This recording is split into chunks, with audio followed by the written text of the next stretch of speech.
প্রিয় সাত্তকী, তোকে চিঠি কখনো লিখেছি আগে? না, মনে পড়ছে না। কিন্তু আজ এ চিঠি তোকে লিখে যেতেই হবে। মনটা যে আজ বড় অশান্ত।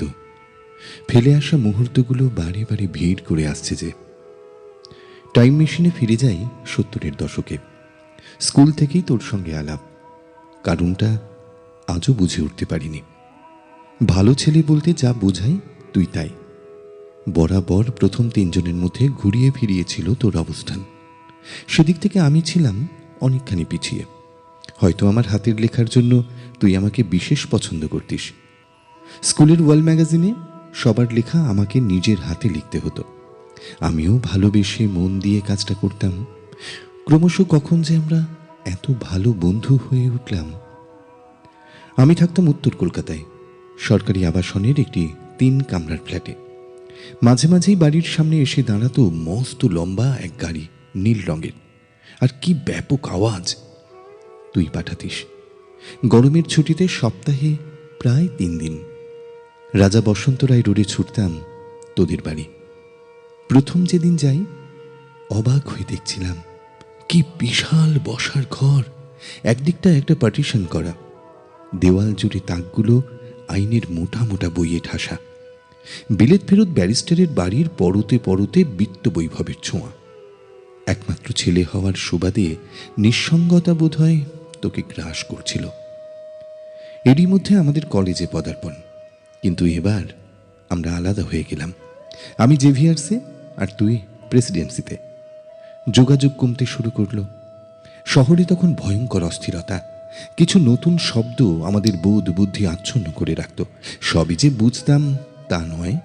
বিপ্লব, শ্রেণী সংগ্রাম, শোষণ, বর্জোয়া শক্তি আমাদের বোঝানো শুরু হলো। একটা আদর্শের বিশ্বাসে আমরা ঝাঁপিয়ে পড়লাম। তোর সঙ্গে যোগাযোগটা আগেই কমতে শুরু করেছিল। সমাজের সর্বস্তরে যে আন্দোলন গৃহীত হয় না, সেখানে বিপ্লব মুখ থুবড়ে পড়ে।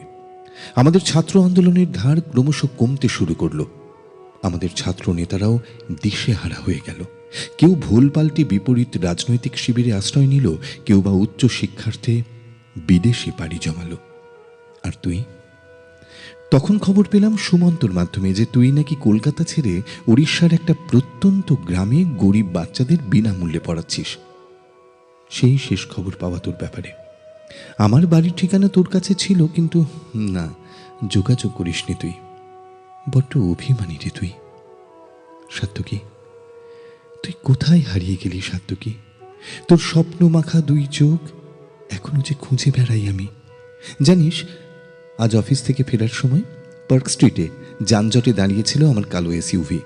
একটা বাচ্চা ছেলে, ঠিক তোর মতো, কোঁকড়ানো চুল আর স্বপ্নীল চোখ নিয়ে আমায় বলল, বাবু, বাবু কিছু পয়সা দেবেন বাবু, সারাদিন কিচ্ছু খাইনি বাবু। সাত্তকী, সাত্তকী, শুনতে পাচ্ছিস? কোথায় তোর স্বপ্ন? কোথায় তোর সাম্যবাদ? কোথায় তোর বিপ্লব? আজ সারা কলকাতা ওয়াইফাই সংযুক্ত, কিন্তু তোর স্বপ্নের দেব শিশুদের আজও খাওয়া জোটে না। সাত্তকী, ফিরে আয়, ফিরে আয় একটি বাড়ির জন্য। দে না আমাদের বদলে, পাল্টে। কিরে, দিবি না? ইতি হতভাগা তোর